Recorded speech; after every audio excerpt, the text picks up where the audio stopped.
다 함께 묵도하심으로 2월 14일 월요일 새벽 기도회를 시작하겠습니다.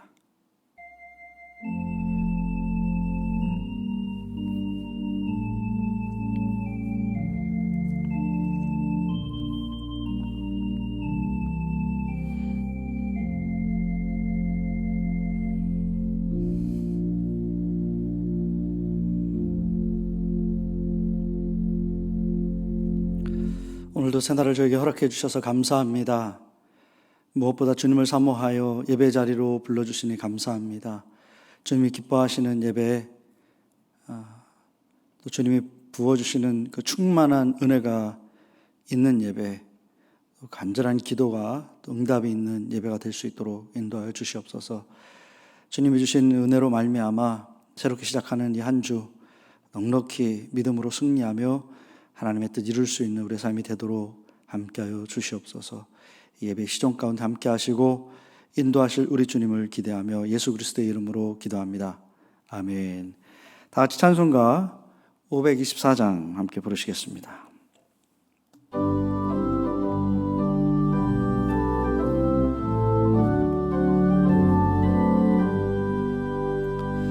갈 길을 밝히 보이시니 주 앞에 빨리 나갑시다. 우리를 찾는 구주 예수 곧 오라 하시네. 죄악 벗은 우리 영혼은 기뻐 뛰며 주를 보겠네. 하늘에 계신 주 예수를 영원히 섬기리. 우리를 오라 하시는 말 기쁘게 듣고 순종하세. 구주를 믿기 지체 말고 속속히 나가세. 죄악 벗은 우리 영혼은 기뻐 뛰며 주를 보겠네. 하늘에 계신 주 예수를 영원히 섬기리. 주 오늘 여기 계시오니 나와서 주의 말씀 듣세. 듣기도 하며 생각하니 참 진리시로다. 죄악 벗은 우리 영혼은 기뻐 뛰며 주를 보겠네. 하늘에 계신 주 예수를 영원히 섬기리.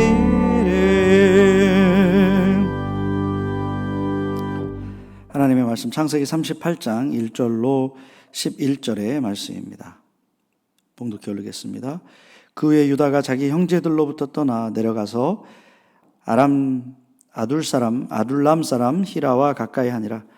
유다가 거기서 가나안 사람 수아라 하는 자의 딸을 보고 그를 데리고 동침하니 그가 임신하여 아들을 낳음에 유다가 그의 이름을 에리라 하니라. 그가 다시 임신하여 아들을 낳고 그의 이름을 오난이라 하고 그가 또 다시 아들을 낳고 그의 이름을 셀라라 하니라. 그가 셀라를 낳을 때에는 유다는 거십에 있었더라. 유다가 장자 엘을 위하여 아내를 데려오니 그의 이름은 다말이더라. 유다의 장자 엘이 여호와가 보시기에 악함으로 여호와께서 그를 죽이신지라. 유다가 오난에게 이르되 내 형수에게로 들어가서 남편의 아우된 본분을 행하여 내 형을 위하여 씨가 있게 하라. 오난이 그 씨가 자기 것이 되지 않을 줄 알므로 형수에게 들어갔을 때에 그의 형에게 씨를 주지 아니하려고 땅에 설정하매 그 일이 여호와가 보시기에 악함으로 여호와께서 그도 죽이시니 유다가 그의 며느리 다말에게 이르되 수절하고 내 아버지 집에 있어 내 아들 셀라가 장성하기를 기다리라 하니 셀라도 그 형들같이 죽을까 염려함이라. 다말이 가서 그의 아버지 집에 있으니라. 하나님의 말씀입니다. 창세기 38장은 유다의 이야기입니다. 근데 창세기 37장부터 50장 마지막까지 요셉의 이야기에 집중하고 있죠. 그런데 창세기 38장에 유다 이야기가 갑자기 나옵니다. 37장에 요셉이 어떻게 형제들로부터 이렇게 팔렸는지, 그래서 애굽으로 가게 됐는지 이야기가 나오고, 또 39장은 이제 애굽에서 팔려온 이 요셉이 어떻게 사는지에 대한 이야기가 계속해서 전개가 됩니다. 그런 의미에서 이 38장의 유다의 이야기는 약간 좀 생뚱맞다, 좀 어색하게 끼어 들어가 있다라는 그런 인상을 갖게 합니다. 그리고 이 38장의 유다 이야기는 참으로 이 아침에 다루기에는 조금 민망한, 조금은 아니죠, 많이도 민망한 그런 내용입니다. 근데 성경은 하나님의 사람들의 이야기, 그 삶을 미화하지 않습니다. 있는 그대로를 보여주죠. 그래서 적나라하게 드러내고 있거든요. 그래서 오늘 비록 이른 아침이지만 내용이 참 민망하고 그런데 이렇게 적나라하게 드러낼 수밖에 없다라는 거 이해하시고 함께 말씀을 나누기를 또 들으시기를 간절히 원합니다. 38장의 내용을 잠깐 짧게 요약하면 이렇습니다. 유다가 형제들을 떠나서 따로 어느 지역에 가서 이제 살게 되는 것이죠. 그곳에서 이제 살 때에 거기서 가나안 여인을 만나 수아라는 자의 딸을 만나서 결혼을 하게 됩니다. 이들 사이에서 3명의 아들이 태어나거든요. 엘과 오난과 그 다음에 셀라, 이렇게 3 아들이 태어나게 됩니다. 그런데 이제 유다가 장성한 아들 엘을 위해서 가나안의 여인인 다말이라는 여인을 취해서 이제 결혼을 시키죠. 그런데 엘이 그만 죽고 맙니다. 그 당시의 문화 풍습 중에 계대 결혼이 있어요. 그래서 죽은 형을 대신해서 오난인 동생이 형수를 취하게 됐습니다. 그런데 이 오난이 형수와의 잠자리에서 몸 안에 사정을 하는 것이 아니라 몸 밖에 땅에 설정을 했다, 이렇게 성경은 말씀하고 있습니다. 그래서 이것이 죄가 되어서 그도 죽게 되었다라고 말씀하고 있습니다. 참으로 어처구니가 없고 좀 이해가 안 되는 그런 본문인데, 내용인데, 당시 이 계대 결혼 풍습을 우리가 좀 이해를 해야 됩니다. 그러니까 계대 결혼이라고도 하고 또 형사 취수라는 말로도 우리가 우리말로 이렇게 표현하는데, 참 우리말이 좀 더 어려운 것 같아요. 어떤 거냐면 형이 죽었을 때 동생이 형수를 취한다. 그래서 계속해서 대를 이어서 결혼한다, 이런 거겠죠. 그리고 형이 죽었을 때 형수를 취한다. 그래서 형사취수라는 말로 된 것입니다. 오늘 우리 문화에서 보면 말도 안 되는 그런 이야기이지만 당시 고대 근동에서는 이것이 너무나 자연스럽고 당연한 그런 도리였습니다. 그런 문화적인 배경을 가지고 있습니다. 왜 이런 풍습이 생겼느냐? 이것은 철저히 가문을 보호하고 또 동시에 여인의, 과부가 된 이 여인의 생존권을 보장하기 위한 아주 유익한 제도였습니다. 동생이 형수를 취해서 결혼을 해야 될 수밖에 없는 것이 이제 기업이 있잖아요. 이 부모로부터 물려받는 재산, 이런 것들을 자손으로 계속 이어져야 됩니다. 그래서 형수를 취해서 자식을 낳았지만 그 자식은 형의 자손이 되는 거고, 그 자식은 형의 모든 기업을 이어받으면서 계속 그 가문을 이어가는 겁니다. 그리고 동시에 그럼으로 인해서 형수도 이 생존권이 보장되는 그런 좋은 제도였던 것이죠.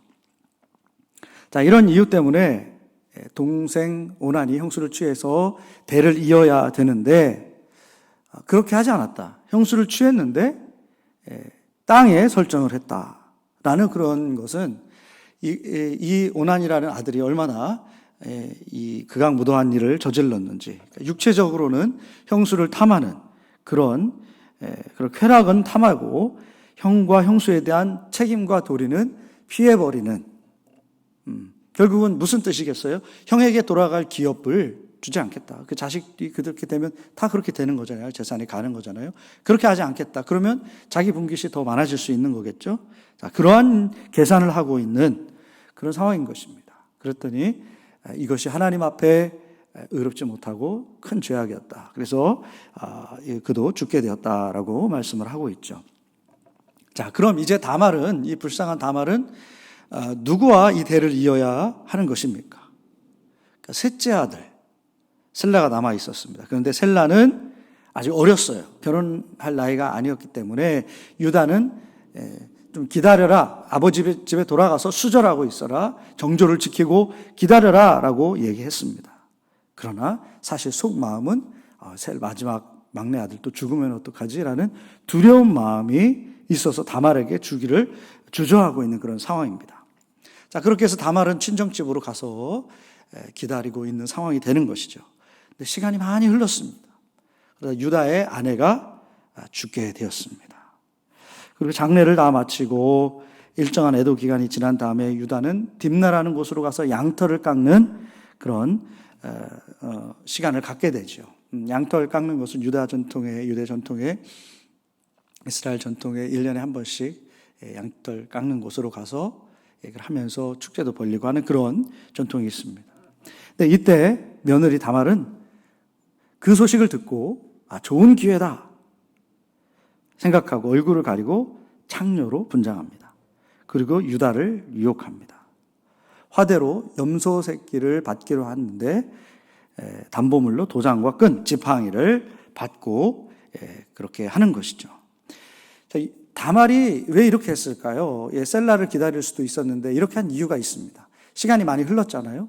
그런데 셀라가 결혼할 정년기가 됐음에도 불구하고 유다가 다말에게 이 계대 결혼을 하지 않고 시간만 흐지부지 흘러가고 있는 그런 상황이 된 것입니다. 그러니까 다말 입장에서는요, 이게 굉장히 급한 일, 시급한 일이 되는 것이죠. 그냥 이렇게 버림을 받을 것인가, 아니면 한 집안의 한 여인으로서 그렇게 생존권을 보장받으면서 살아갈 것인가라는 그런 아주 중대한 기로 속에 있는 겁니다. 그래서 시아버지가 움직이지 않기 때문에 이렇게 자기 나름대로의 방법을 강구해서 한 것이죠. 다말은 자취를 감췄습니다. 유다는 이제 담보물을 찾고 약속한 염소 새끼를 주려고 찾았지만 창녀를 어디서든 찾을 수가 없었습니다. 그런데 유다는 이제 잊고 살았겠죠. 근데 얼마 지나지 않아서 며느리 다말이 정조를 지키지 않고 임신을 했다라는 소식을 지인으로부터 듣게 됩니다. 너무 화가 난 유다는 그녀를 처단하려고 하죠. 이때 다말은 자기가 가지고 있는 이 물건의 주인이 나를 임신시켰습니다 라고 하면서 유다의 물건을 보여줍니다. 유다는 그때 자기의 무릎을 쳤겠죠. 그러면서 다말이 옳다.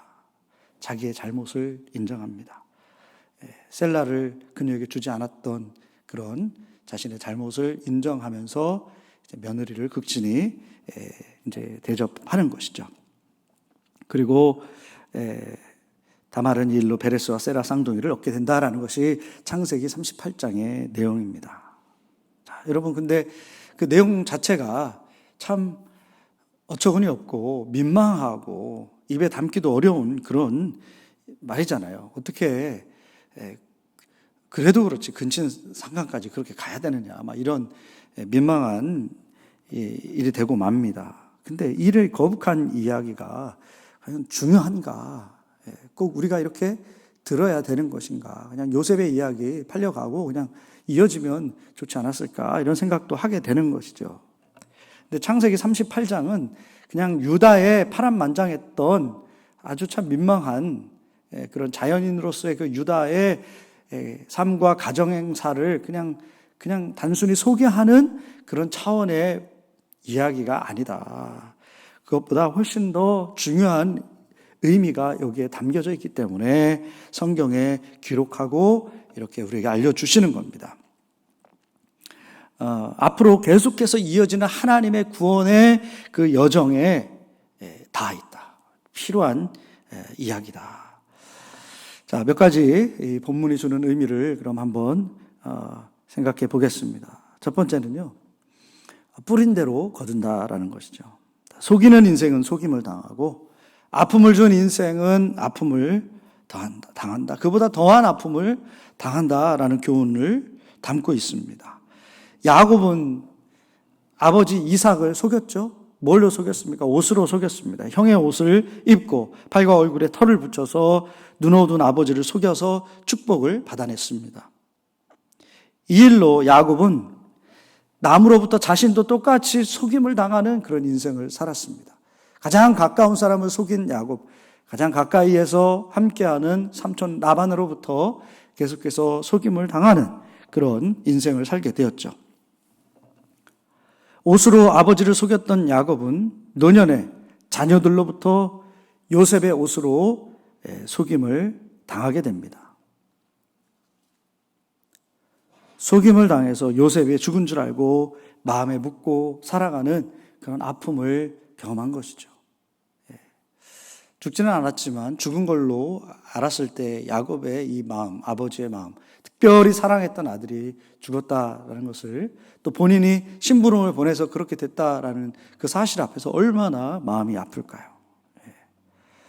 이러한 속임을, 고통을 당해야 했습니다. 유다와 형제는 이렇게 아버지 야곱을 속였습니다. 아버지 마음에 아들을 잃게 하는 큰 아픔을 남겼습니다. 근데 유다 자신도 아들 둘이나 잃어버렸습니다. 진짜 잃어버렸죠. 자식을 먼저 보내는 아비의 아픔을 그대로 경험할 수밖에 없었던 것입니다. 하나님은 우리가 하나님의 속성을 생각할 때 사랑의 하나님만 생각할 때가 있어요. 그런데 하나님은 성경에서 보여주고 있죠. 보응하시는 하나님이다. 에스겔 33장 20절에 이스라엘 족속아 나는 너희가 각기 행한 대로 심판하리라. 신약에 와서 로마서 2장 6절 하나님께서 각 사람에게 그 행한 대로 보응하시되, 보응하시는 하나님. 하나님의 사람은 서로 간에 어떻게 살아야 하는지 알려주십니다. 속이면 속게 됩니다. 행한 대로 보응하실 수 있는 하나님, 이 하나님을 두려워하는 우리 모두가 되기를 원합니다. 그래서 늘 우리를 지켜보시는 하나님 앞에서 정직하고 바르게 의롭게 살아가는 우리 모두가 되기를 간절히 원합니다. 자, 그리고 이 본문은요, 좀 더 나아가서 왜 이스라엘이 결국은 애굽으로 가야만 했는가에 대한 그런 대답을 줍니다. 하나님은 아브라함 때부터 선택하신 백성들이 애굽으로 가는 것을 극도로 싫어하셨습니다. 그런데 야곱의 때 그의 가족들은 애굽으로 이주해야 했습니다. 이 일을 위해서 요셉을 먼저 보내신 하나님의 예비하심이 또 이어지는 것이죠. 그런데 왜 그들은 애굽으로 내려가야 했는가? 이 유다 이야기에서 우리가 그 실마리를 찾아낼 수가 있는 겁니다. 유다가 이방인 여인과 수아라는 자의 딸과 결혼을 했다라고 말씀하고 있죠. 오늘 본문에. 그리고 아들들을 낳습니다. 그런데 유다의 아내의 이름은 성경에서 나오지 않습니다. 여자이기 때문에 뭐 안 나올 수도 있겠지만 일부러 의도적으로 언급하지 않고 있습니다. 왜 그럴까? 잘못된 시작이었다라는 것을 보여주는 것이죠. 그 사이에 태어난 아들들, 당연히 이방 여인들을 아내로 삼고 그곳에서 이제 민족을 이루면서 그냥 계속해서 살아갈 일만 남아있는 겁니다. 계속 진행이 된다면. 그렇죠? 다말도 이방 여인이었고 또 다 이방 여인하고 그 자식을 낳으면 또 그 지역에 있는 또 이방 여인들하고 또 자식을 낳고 하면서 그 가나안의 이 사람들에게 이렇게 동화되는 그런 삶을 살 수밖에 없는 거예요. 야곱이 베델로 올라갈 때 한 게 무엇입니까? 세겜에서 살았을 때 식솔들이 가지고 있던 모든 우상들을 다 모아서 묻은 거잖아요. 그처럼 가나안 땅에 살면서 그 풍습에 그 삶의 자리에 동화가 된다라고 하면 하나님이 그렇게 싫어하는 우상 숭배와 죄악된 삶에 빠져들고 마는 겁니다. 근데 하나님의 백성들이, 약속의 자녀들이 바로 이러한 삶으로 나아가고 있는 거죠. 유다를 통해서 그걸 보여줍니다. 자, 그래서 하나님께서 이제 정리하시는 겁니다. 그리고 새롭게 만드실 하나님의 나라, 제사장 나라, 이 이스라엘이 되어야 되는데 이들이 가나안 땅에 흡수되는 일들을 볼 수가 없는 것이죠. 그냥 내버려 둘 수가 없는 것입니다. 하나님께서 아브라함에게 약속하신 큰 민족을 이루고 하나님의 복의 그 근원이 되는 그런 하나님의 백성들을 만들기 위해서 다시 하나님이 시작하셔야 된다. 이 애굽으로 들어가게 해서 다시 그 70명의 그 인원을 통해서 민족을 이루시기에 하시려고 다시 시작하는 그 여정을 하실 수밖에 없는 상황이 바로 유다의 이 가정사를 보면 우리가 알 수가 있는 것이죠. 여러분, 하나님의 백성들도 현실에 안주하면서 살아가면 멸망당하는 사람들과 다를 바 없이 이렇게 세속적이고 죄악된 삶에 흡수되어 버리고 마는 것이죠. 하나님이 새로운 계획을 세우고 애굽으로 이렇게 보낼 수밖에 없었다. 그러니까 유다의 이야기는 이러한 답 없는 인생들에게도 하나님께서는 하나님의 약속을 아주 성실히 이행하신다라는 걸 보여줍니다. 그래서 구원은 인간의 이런 노력과 인간의 그런 삶의 이런 모습이 아닌 철저하게 하나님의 전적인 은혜와 섭리에 있다는 것을 우리에게 보여주고 있습니다. 자, 그리고 세 번째 아주 중요한 내용입니다. 이 유다의 이 아주 참 민망한 이 이야기는 왜 성경에 이렇게 들어가고 중요한가? 바로 예수 그리스도의 족보에 해당되기 때문입니다. 유다와 다말 사이의 이야기는 너무나 충격적이고 불편한 내용이지만 더더욱 충격적인 것은 하나님께서 바로 이 사건을 통해서 메시아의 탄생을 이어가셨다, 만들어 가셨다라는 그 사실에 있습니다. 마태복음 1장에 보면 거기에 예수님의 족보가 나오죠. 거기에 4명의 여인의 이름이 언급되어 있습니다. 다말, 라합, 룻, 우리아의 아내 바세바. 뭐 이들만 있는 게 아니겠죠. 계속 대가 이어지려면 여인들이 필요했겠죠. 그런데 여기에 이 4명의 이름을 의도적으로 언급하고 있습니다. 근데 이 모든 이 4명의 여인들의 삶은 일반적이지가 않다. 각각 근친상간자요, 기생이요, 이방 여인이고 그리고 간통자이다라는 특징이 있습니다. 얼마나 참 성경이 얼마나 적나라한지, 그렇죠? 참 그 부끄러운 역사를 그대로 드러내면서 그것을 콕 집어서 말씀하시는 그 의도가 있는 겁니다. 하나님은 이 부끄러운 인간의 역사를 통해서 메시아를 만들어내셨다라는 것이죠. 왜 그럴까요?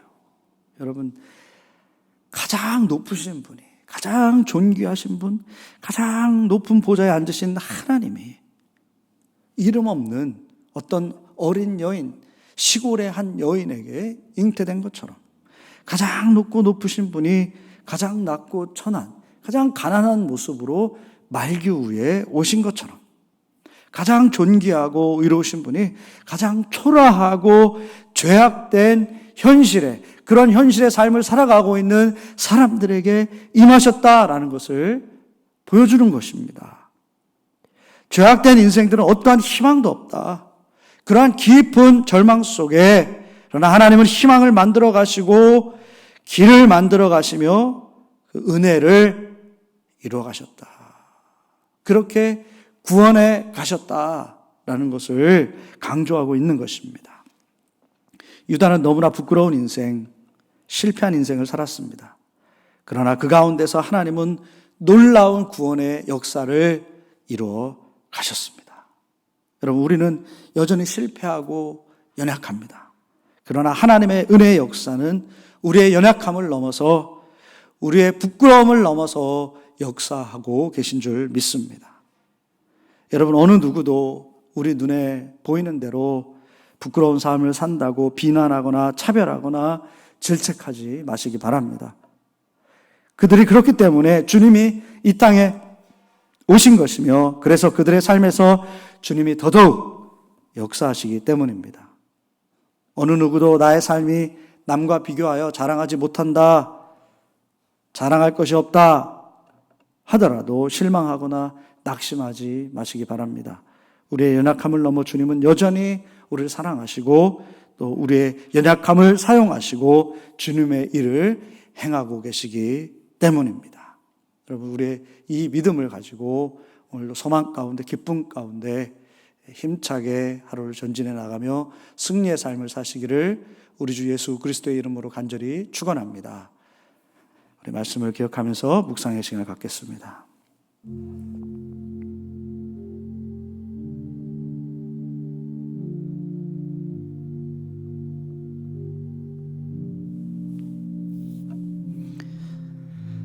참 좋으신 하나님, 인간들의 그렇게 부끄러운 삶의 모습, 역사 속에서도 말씀하신 약속을 끝까지 이행하시며 구원을 성취해 가시는 하나님의 그 놀라우신 사랑과 은혜를 다시 한번 기억합니다. 그 사랑을 감사하며 주님 앞에 더욱더 가까이 나아가고 주님과 동행하는 우리의 삶이 되도록 인도하여 주시옵소서. 속고 속이는 인생 되지 않게 하시고 진실하게 하나님 앞에 나아가게 인도하여 주시옵소서. 우리의 연약함에도 불구하고 우리를 귀한 하나님의 사람으로 세워가시며 역사하시는 우리 하나님께 감사와 영광을 올려드리며 오늘도 승리의 삶을 살도록 함께하여 주시옵소서. 이제는 우리 주 예수 그리스도의 은혜와 하늘아버지의 놀라우신 사랑과 성령의 감화감동 역사 충만하심이 주의 뜻대로 살기로 결단하고 나아가는 우리 성도님들 머리 위에 이제부터 영원토록 함께하여 주시기를 간절히 축원합니다. 아멘.